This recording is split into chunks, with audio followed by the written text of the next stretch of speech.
அன்னைக்கு வானத்துல வால் நட்சத்திரம் விழுந்துச்சு. அது கிட்டத்தட்ட பார்க்க ஒரு கனவு மாதிரி இருந்துச்சு. அதிகமாவோ இல்ல கம்மியாவோ இல்ல, அது ஒரு அழகான காட்சி.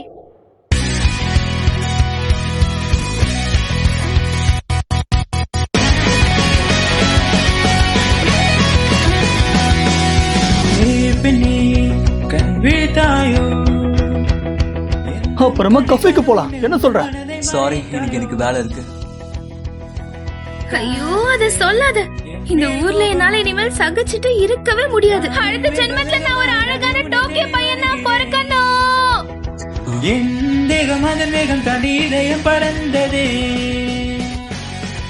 அதாவது எனக்கு ரீசெண்டா வித்தியாசமான கனவுகள் வருது.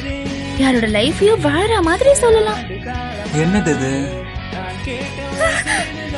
அப்போ இதுக்கு அர்த்தம் கனவுல வந்தது பொண்ணு நானும் நாங்க உடம்ப மாத்திக்கிட்டுமா?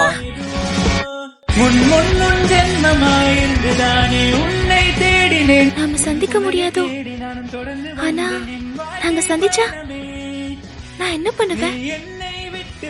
நான் உங்ககிட்ட ஒண்ணு சொல்லணும்னு நினைச்சேன். இந்த உலகத்துல நீ எங்க இருந்தாலும் என்ன ஆனாலும் சரி, நான் உன்னை கண்டிப்பா தேடி வருவேன். நீ யாரு? உங்களோட பேர் என்ன?